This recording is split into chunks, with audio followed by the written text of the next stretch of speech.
السلام علیکم ویورز، میرا نام عطاء الرحمن اور آپ دیکھ رہے ہیں عطاء بخاری یوٹیوب چینل۔ قرآن کریم کی مسلسل ایکسپوزیشن کے سلسلے میں آج ہم سورہ البقرہ کی آیت نمبر 122 اور 123 ان دو آیات کی انٹرپریٹیشن آپ کے سامنے رکھیں گے۔ تو آگے بڑھنے سے پہلے اگر آپ نے میرا چینل سبسکرائب کر لی نہیں کیا تو اسے سبسکرائب کر لیں اور بیل آئیکن بھی پریس کر لیں۔ 122 نمبر کی آیت بنی اسرائیل سے خطاب ہے اور اس میں یہ کہا جا رہا ہے کہ جب تک تم اللہ کے قوانین اور اس کے دیے ہوئے ضابطوں کے اوپر چلتے رہے تو تمہارے اوپر انعامات ہوتے رہے، تم کامرانیوں اور سرفرازیوں سے آگے بڑھتے رہے، لیکن جب تم نے ان قوانین کی وائلیشن کی تو پھر کیا ہوا کہ تم پھر اسی دنیا میں باقی اقوام کے مقابلے میں پست ہو گئے۔ تو یہاں پر یہ چیز اس کے اندر آ رہی ہے، کہتا ہے کہ یا بنی اسرائیل اذکروا نعمتی التی انعمت علیکم، کہ اے بنی اسرائیل میری اس نعمت کو یاد کرو، انعمت علیکم، جو میں نے تم پر کی، جو انعامات جو نعمتیں تم پر کیں وہ کیسے ہوئیں؟ جب بنی اسرائیل نے اللہ کے ضابطوں اور قوانین کو فالو کیا تو اس کے جواب میں کیا ہوا کہ ان کے اوپر نعمتوں کی بارشیں ہونے لگیں۔ جب انہوں نے اس کی وائلیشن کی، اپنے خواہشات نفس کے اوپر چلنے لگ گئے تو پھر کیا ہوا؟ وہ نعمتیں جو ہیں وہ ان سے چھین گئیں۔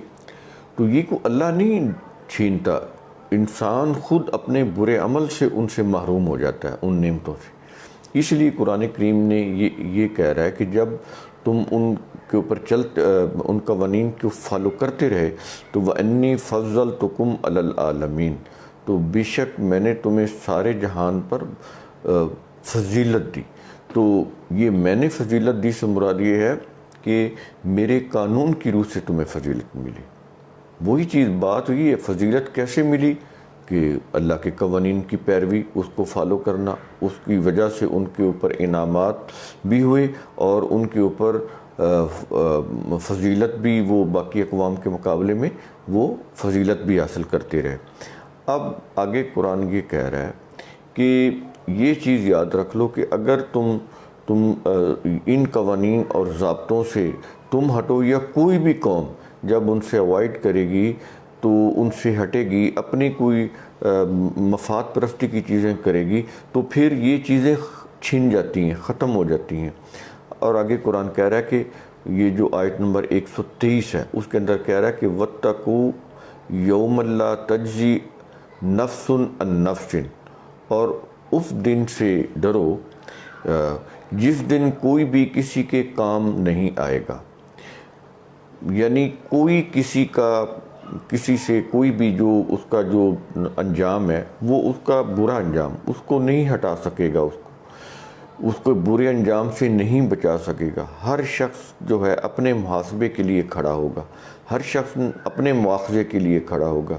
تو ہر شخص جو کچھ اس نے کیا ہوگا اس کے ساتھ اس کا معاملہ ہو رہا ہوگا۔ اس وقت تو پھر یہ ہوگا کہ لا تجزی نفس عن نفس، کوئی بھی، ہر شخص اپنے نفسا نفسی کا عالم ہوگا۔ ہر شخص تو اپنے نفس کے محاسبے کے لیے ہوگا کہ میں نے جو کیا ہے اس کا بدلہ مجھے اب ملنے والا ہے۔ تو اس وقت تو کوئی کسی کو نہیں بچا سکتا، کسی کی جگہ پہ کوئی آ کے اس کو نہیں بچا سکتا۔ تو یہ چیز آگی لا تجزی نفس عن نفس شیئا، اور آگے کہہ رہا ہے کہ ولا یقبل منہا عدل، کہ جو شخص بھی کوئی غلط کام کرتا ہے تو یہ نہیں ہے کہ اس کے بدلے اس سے کوئی چیز لے کے اس کو چھوڑ دیا جائے گا، یہ بھی نہیں ہوئے گا، یعنی اس کے بدلے میں کچھ قبول کر کے اس کو کہو چلے ٹھیک ہے تمہیں چھوڑ دیتے ہیں، تو یہ بھی نہیں ہوگا۔ تو یہ اس چیز سے بھی گئے۔ اور آگے کہتا ہے ولا تنفعها شفاعتم، اور کوئی سفارش اس کو نفع نہیں دے سکے، کوئی شفاعت سفارش ہوتی ہے، تو کوئی بھی سفارش جو ہے وہ اس کو کچھ نفع نہیں دے سکے گی۔ اور آگے کہہ رہا ہے کہ وَلَا هُمْ يُنصَرُونَ، اور نہ ہی ان کی کسی طرف سے کوئی مدد کی جا سکے گی۔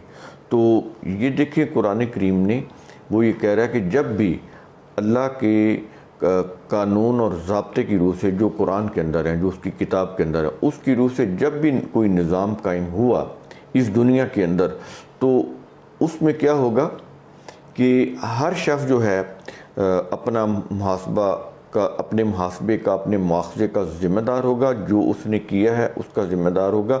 یہ نہیں ہوگا کہ کسی ایک نے جرم کیا ہو تو دوسرا اس کے بدلے میں پکڑا جائے۔ اس سوسائٹی میں تو ایسا ہوتا ہے نا، ناکردہ جرموں کی سزا مل رہی ہوتی ہے۔ جیل میں چلے جائیں نا تو بہت سے آپ کو ایسے ملیں گے لوگ جو ناکردہ جرائم کی سزا بھگت رہے ہوتے ہیں۔ تو جب قرآن کی روح سے یہ نظام قائم ہوتا ہے، وہ اتنا عدل پر مبنی ہوتا ہے کہ اس کے اندر یہ نہیں ہوتا کسی کے ساتھ ظلم ہو جائے۔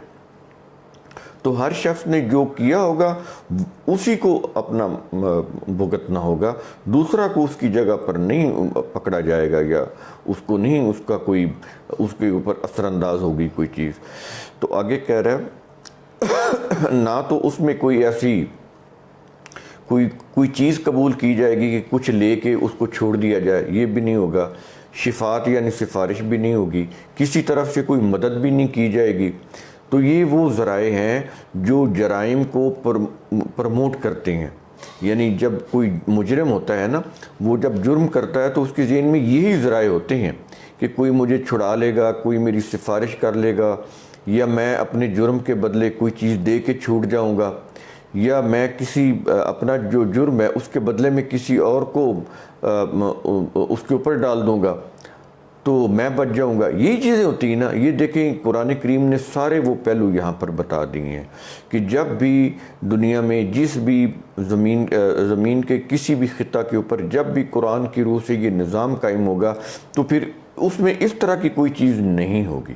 یہ تو اس دنیا کا معاملہ ہے، اور قیامت میں تو ایسا پھر بالکل ہی نہیں ہو سکے گا۔ جو چیزیں قرآن کریم نے یہاں پر بتائی ہیں وہ کہتا ہے دنیا میں بھی نہیں ہو سکتا۔ اگر تم اللہ کے قوانین کی روح سے کوئی اپنا سسٹم بنا لو، کوئی ضابطہ بنا لو، دین کو قائم کر لو، تو اس دنیا میں بھی ایسا کچھ نہیں ہو سکتا۔ تو قیامت میں تو بالکل ہی نہیں ہوگا، وہ تو پھر ایک فیصلہ ہو جائے گا جنتی زندگی کا اور جہنمی زندگی کا۔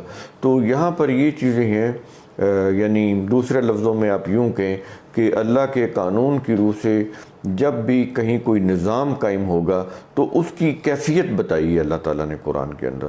اس آیت میں تو وہ چیز بتائی ہے، اور جو پیچھے والی آیت ہے جو 122 نمبر کی ہے، اس کے اندر اس نے یہ بتایا ہے کہ جب تک کوئی قوم اللہ کے ضابطوں کے اوپر چلتی رہتی ہے تو وہ قوم سرفرازی اور کامیابی سے آگے بڑھتی رہتی ہے۔ اس کے اوپر انعامات بھی ہوتے ہیں، فضل کی بارش بھی ہوتی ہے، انعامات بھی بارش ہوتی ہے، اور باقی جو وہ اقوام ہوتی ہے اپنی ہم اثر اقوام کے مقابلے میں وہ اعلون بھی ہوتے ہیں، سپیریئر بھی ہوتے ہیں، ڈومیننٹ ہوتے ہیں، آگے بڑھتے ہیں، پروگریس کرتے ہیں۔ تو یہ چیزیں، یہ اللہ تعالیٰ نے یہ ضابطے بتائے ہیں۔ امید ہے کہ آپ کو ان دو آیات کا کنسپٹ کلیئر ہوا ہوگا۔ تو قرآن کریم کا اصول ثم تفکروا، اس کی روح سے آپ خود غور کریں، تفکر کیا کریں، سوچا کریں۔ سوچنے سے چیزیں واضح ہوتی ہیں۔ تو میرے ویڈیوز کو لائک کریں، شیئر کریں، میرا یوٹیوب چینل اسے سبسکرائب کریں اور بیل آئیکن بھی دبا دیں۔ شکریہ۔